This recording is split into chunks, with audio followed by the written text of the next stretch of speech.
From HanselMinutes.com, it's Hansel Minutes, a weekly discussion with web developer and technologist Scott Hanselman, hosted by Carl Franklin. This is Lawrence Ryan announcing show number 155, recorded live Thursday, March 19th, 2009. Support for Hansel Minutes is provided by Telerik RAD Controls, the most comprehensive suite of components for Windows Forms and ASP.NET web applications. Online at www.telerik.com. And by .NET Developers Journal, the world's leading .NET developer magazine. Online at www.sys-con.com. In this episode from Mix09, Scott talks with Pete Brown about the Commodore 64 emulator Pete is writing in Silverlight 3. Hi, this is Scott Hanselman, and this is another episode of Hansel Minutes, also recorded here at Mix in Las Vegas. And I'm sitting down with Pete Brown, who's a Silverlight MVP and the author of a blog at Irritated Vowel, V-O-W-E-L, vowel.com. And he has written something that is so amazing and so fantastically wonderful that I had to grab him out of the hallway and say, show me what is this on your laptop. I'm looking at your laptop, and I cannot believe it. This is what? This is a Commodore 64 emulator in Silverlight 3. So you've written this entirely in managed code. Yeah, this is 100% C# managed code, emulating the real deal. Okay. And I'm looking at the ready prompt, and it's got that gorgeous blue cursor that's flashing back and forth. This is not faked. This is not a video that I'm looking at? It's a video, but it's not a video like we might think of one. I'm actually, using Silverlight 3 to generate the frames of the video based on the output of the video chip of a simulated Commodore 64. But you can interact with this. You can do whatever you want, and it's using some of the new cool things that are available in Silverlight 3. So it's a video in the sense that you're generating video on the client side and using a media control? Yep. So there's a regular media element that's in Xamarin here, and the source of the video for the media element is actually my emulator. And the emulator, I have a couple of buffers in there that, that the VIC chip, which is the Commodore 64's video chip, actually write individual pixels to, and I swap frames and just spit it all out at 50 frames per second. Okay, so let's dig into that for a second. So you have in memory somewhere some array that represents the video buffer. Yep. This is, what is this, 320 by 240? Yeah, it's like 320 by 200 if I remember correctly. Okay, so you've got a two-dimensional array of 320 by 240 by how deep of color depth? So the color, I went and actually mapped it to, the full, 16, I think it was full, 32-bit color actually to make that, come out right. Okay. But internally, the Commodore 64 allows you to have 16 colors, so I don't really need all those, but that's just a convenience. And it was 16 absolute colors, not palletized colors? You could do some funky things with the chip if you understood how to shift some, really came down to voltages and stuff on there, but yeah, it's really 16 absolute. Okay. But effectively it's, 4-bit color? And that array is just an array, right? Yep. There's nothing fancy going on here. And then the video source, so you've got the media element sitting in XAML. So you've got basically one element on your page, and it's 100 by 100, and it says, all right, my source is what? It's an object? Yeah, it says my source is the class that I have that implements the new media stream source API. Okay. And that's just something that's built into Silverlight 3, and I just had to make sure that I respond to some of the events that are in there.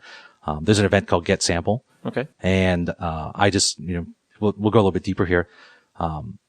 50 times per second, I go in and, get a sample requested from Silverlight, and, I tell it, here are all the pixels for this particular frame, and I give it the position that is, 1/50th of a second next, and I keep a counter on there, and then the next frame, gets requested, and I increment that counter by 1/50th of a second.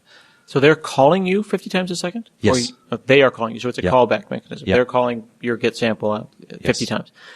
How would this run on a slow machine? Wouldn't you buffer up? If you couldn't get those 50s out, who would be dropping the frames? Silverlight or you? Yeah, I think Silverlight will start dropping the frames because it's going to look at the time that I have assigned for each frame, and it's going to skip as necessary. So that would work naturally because from your point of view as the producer, you're writing into memory at the same time 50 times a second. And it's 50 times a second because the European standard for PAL is 50 hertz. Right. Right? Yep. And that's, a lot of games and stuff were written at the time to take advantage of the, the number of times per second that, the C64 would spit out video. Okay. And so I kept that emulated exactly. Okay. So over here in my right hand is Pete's VIC chip that is writing, his managed code VIC chip is writing into this array, of 50 times a second, regardless. And then over on my left hand is Silverlight, which is going and requesting it 50 times a second, or presumably less on a slow machine. And how are you dealing with contention? Because you've got these reads, like a lot of reads coming out of here and a lot of writes going in there. You have to synchronize. So, well, what I figured out right away, when I started to design this is I was going to have issues with tearing if I had like a half completed array, right? So what I did is I actually keep 2 buffers,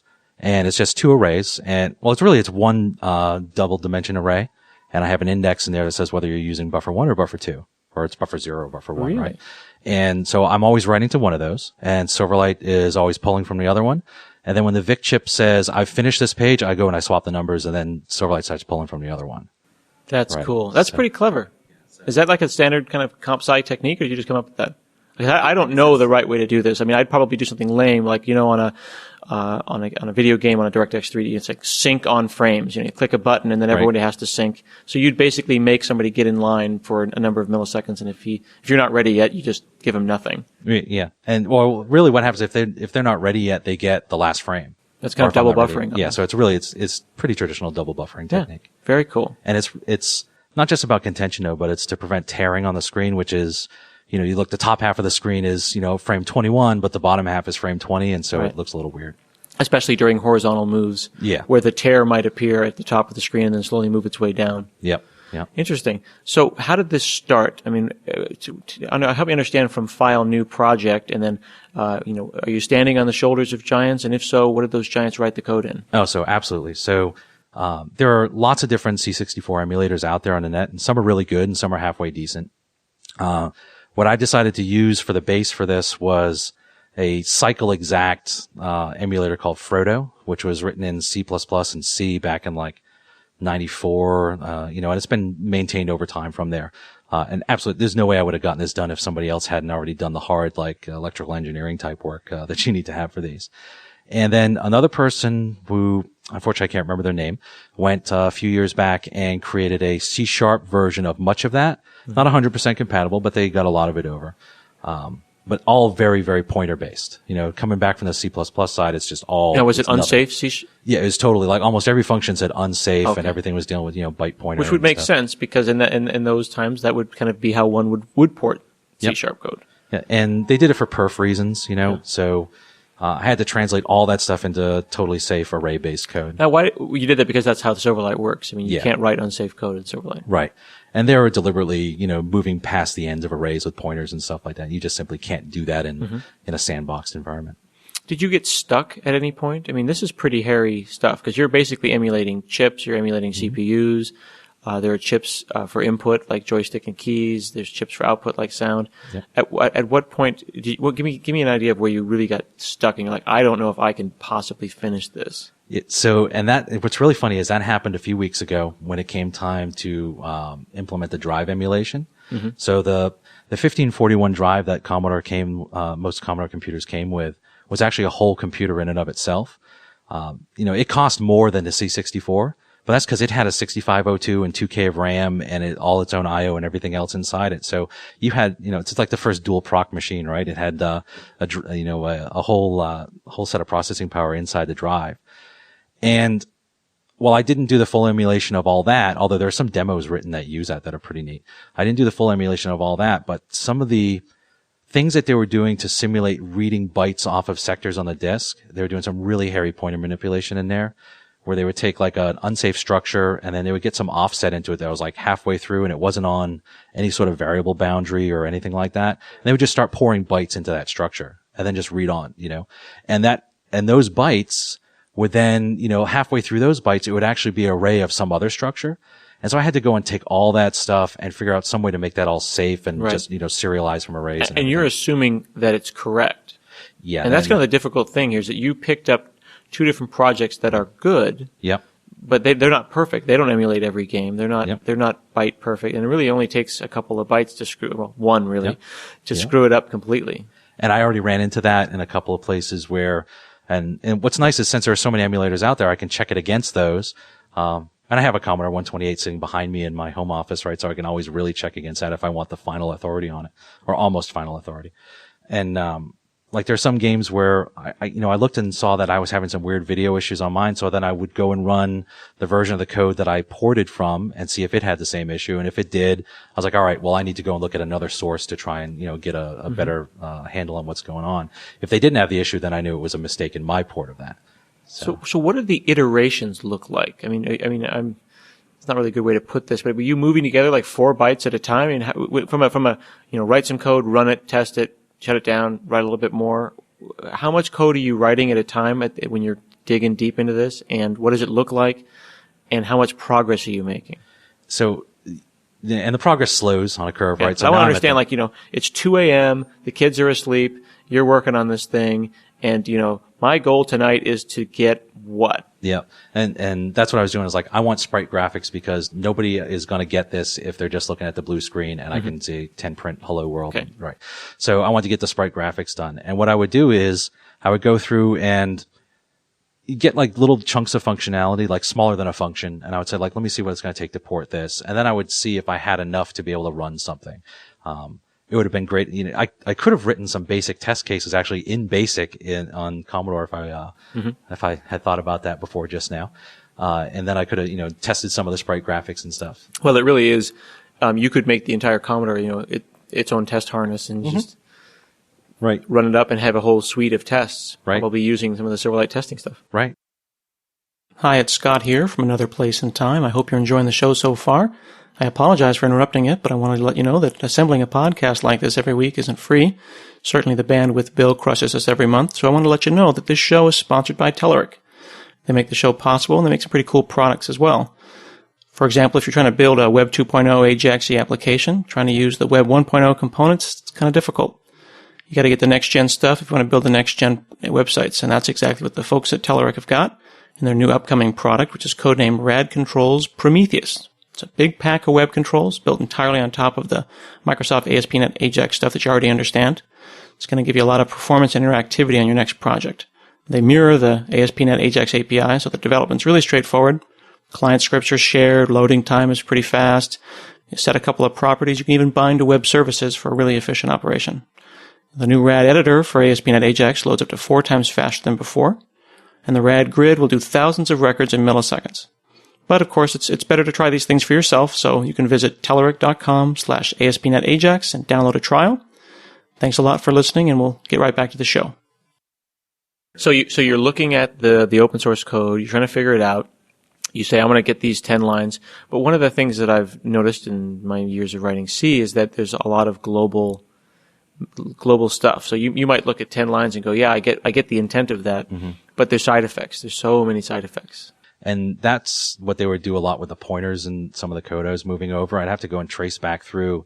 And it was a really manual process. And so I have a background in C++ from way back. I just don't get to exercise it very much. Okay. So I can at least understand what's going on in the code. But they would have, a lot of global variables are global to the class where they would leave the pointer at some position at the end of one function and then pick it back up in another function. And that doesn't work too well either when you're translating over to arrays. So that was really trial and error and just tracing through and figure out what that code was doing. How much threading is going on? I have 2 threads. There's the main UI thread in Silverlight. And then I have a background thread that's running at 1 hertz. So it's actually just short of 1 hertz. That's a tight loop that's simulating all the hardware. And then actually Silverlight's probably doing a third for the video. I'm not sure about that myself. Right.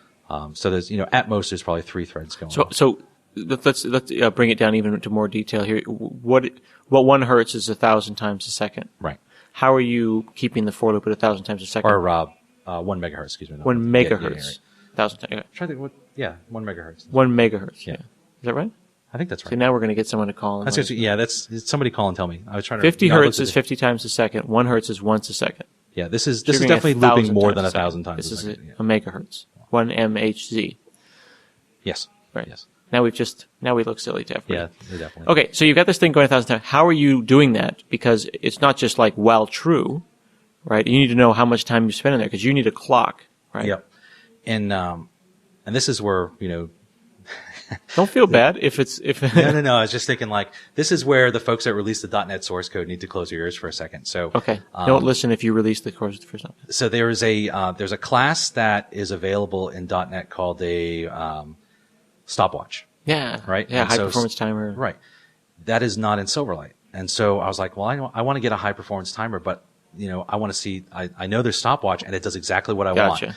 And so I looked at it and actually downloaded the source code, looked at it, and I was Well, like, it calls query performance something, which is a low-level Win32 but its API. fallback is the datetime.get tick count or get ticks or something like that, which Silverlight does have. Right. So I was able to just implement just the fallback from there. Okay. And so I built my own stopwatch. Okay. And I use that. So inside the loop, I'm checking to see, how many, How many much have time elapsed has and how passed, much more do I right? sleep? And then it sleeps for an amount of time at the end of each iteration. And is that detailed enough? Don't you float? Does your synchronization kind of fall off? It makes me I'm feel sure like it if you does. ran it for an hour or two, Yeah. you might get some synchronization. I'm sure it'll eventually, have some rounding errors and stuff in there that'll float a little bit. But So these ROMs, someone has a video game. I've got a bunch of Commodore 64 discs at home. Yep. 5.25-inch floppies, and I know that you can get parallel port, serial port, and now some USB port cables made where you can dump the binaries off of those things. So if I've got like Epic's Summer Games or something, Right. I can go and get my how big are these ROMs? Like 20K or something like that? most of them they usually zip them down to a small size. Cartridges vary, but Yeah. discs were like it's like 120K or something. And this is the raw byte array of what's on the disk. Yes. What is the format of that? Is it a file system format? It's Like it's like FAT? a little file system built directly inside it, but it's using the CBM DOS file format. So the file is the raw bytes from 0 to the end of the disk, right? From it's all like 34 sectors or 40 sectors. So it's a file. It's not a executable that you're. Right. It is it's an image of the data. an image of the data on the disk. Yeah. And that's arranged in such a way that you can go through and I'll take a look to see like where the directory sector is, which is, I think, like sector 8 or track 18. Okay, so you load this up in an array. Yeah, it's loaded up. It's actually in a stream. Silverlight gives me a stream when I do a file open, so I keep that stream in the background. Oh, okay. And it's seekable. yeah, so I go through and it just, it looks at the offset for, track 18 or whatever it is going to be at this particular offset for these number of bytes. And I go and I read in the directory information from that. And this is where the old code used to do, reads halfway into a structure and do a mess there. But I serialize that into a structure and it has a pointer to the next location for the next directory entry and I serialize that in and stuff. So that's interesting. So the physical aspects of things are it's a stream. It's just a bunch of bytes. How much translation did you do in the sense of getting it into a format that your brain could understand? Did you go and create a drive or a disk image structure with tracks and... Okay, so there's a standard format called a D64, which is, supported by almost all the emulators out there, and that is a 1541 drive disk image for a single-sided disk, right? And so I use that because there are lots and lots of disk images available on the internet, assuming you had licenses to the games originally. All that we stuff, all right? own these games. Yes, right. Wink, wink, nudge, nudge. Or at least we all had copies of them at some point. At some point. Right? And so I use that format and just go right through and support that format. There's a couple other formats. There's a T64 for tape, but I don't support that yet. So these formats, you read them in and you hold them as C# classes that are in that style. Yep. So how many times are you running around with just an array of bytes versus some real high-level objects? So it's almost always just, when I'm getting a directory, then I have some high-level objects that I read stuff into. But otherwise, it's, the CPU is requesting a byte at this position. I send a byte back, and that's the end of that. And then the next cycle, it's requesting another byte and then whatnot. Or it's requesting a buffer of them, depending upon what type of call is being made. Now, the big loop, right? I mean, with all of these kinds of things, there's the while true. Yep. How do you decide, well, I'm going to go look for the keyboard now, and I'm going to look for the joystick now, and now it's time to write to the screen? Right. So I used to do some game programming way back in C++, and you always had like the game loop in the middle of the game, and the game loop did the same things every single time. It was before we did event-driven stuff. So first step in the game loop, you're going to look for input from the user. And the second step, you're going to move your sprites around or your graphics around. And third step, you're going to check for collisions. And the fourth step, you're going to play a sound. And then fifth step, and so it's like some of those that just happen every single time. And inside the steps, you're going to check and see, do I really need to do something? If not, then return back, right? And so it's the same thing here. So it pulls the joysticks every single loop through. It pulls the keyboard every single time. It goes through and calls the VIC stuff for the video every single time. And there's always something to happen over there, whether it's blinking the cursor or whatever anyway. Right. You did this in Silverlight 3 just because you could. I mean, it could have been in WPF, I suppose. It wouldn't have really bought you anything. Yeah, I mean, this totally would be better as a desktop application. But I can run it in a browser now. Yeah, I mean, everyone's talking about Quake Live now. Right. Forget those guys. I want to play C64 games in a browser. Right. And so, like, you'd gain some advantages by having it as a desktop application. Like, it would be easier for me to mount drives or something like that and be able to write them back and do some interesting things there. But really, it's in Silverlight because I wanted to show that you could do this in Silverlight. And it's such a weird edge case that I don't think anybody would really think about doing a full emulation here. Well, and it's important to point out for those that aren't at Mix and maybe haven't been following things that this isn't this is a build of Silverlight 3. Mm-hmm. This is not running in the browser right now. No, this is an out-of-browser application. And the reason why I have this out-of-browser is so I can get all the function keys and stuff that the browser normally swallows. So there are probably some ways to get around that. I'm just, I'm not a great JavaScript programmer. So this was an example where you needed something the browser didn't provide. Yep. You jumped out, not all the way out to the WPF side of things, which I suppose this would be trivial to port to. Yeah, it should be pretty easy. But you're living outside in the browser, so that you have this this host application that's around you, and this is like slbrowser.exe or some. Yep, and I've got it. It's fully scaled to my whole screen here because I'm just scaling up the video. If you resize this now, will it change? Oh, absolutely. So I'm just using Silverlight's built-in scale. And you don't have to do anything because Silverlight's doing it for you. Yep, it's just a normal video that, like any other video. So Silverlight thinks it's. Can you right-click and say like pause, or it doesn't really know that it's a video? If I put in UI controls to pause it, I definitely could. But Silverlight itself never has that. So what are other? So the out of browser is a big aspect of things. You're running this as a hosted application, as its own exe. What other things could you not do until Silverlight 3 came out? Because I know that you said you did this in Silverlight 2 and then stopped when you got stuck. Right. And so way back in the early days of Silverlight 2, there was no way to push pixels out to the screen, just to fill up some, space on the screen, like an image. And I think Peter Blois and a couple other people came up with some ideas for how maybe it was Joe Stegman, I think, put out an example of a PNG generator. And I messed around with that a little bit, but the perf on that is not 50 frames per second. So that would be generating 50 PNGs and spitting them out and drawing them per second. And so that kind of worked, but I was definitely tapping the CPU at that point. Uh-huh. And so Silverlight 3 had two options that came out. And, as part of the Insiders program, I was playing around with some of the builds early on. And I used the new Pixel, the bitmap API originally, and I started pushing out 50 bitmaps a second. And originally that didn't, perform really well, but now it's on par with what I'm doing. So I could actually go either way with this. Really? But then for some reason, I started messing around. It was actually Peter Blois who suggested, he said, why don't you just have it spit out a video? And it just never occurred to me to spit out a video. Well, why would it? It's such a weird thing to say. Yeah. But then you think, well, what's the Commodore 64 doing? It's spitting out a video. It's spitting out 50 frames per second of video that normally go to your television. Well, it's such a nice way to do it because it lets them worry about the buffering. It makes this double buffering problem a non-issue.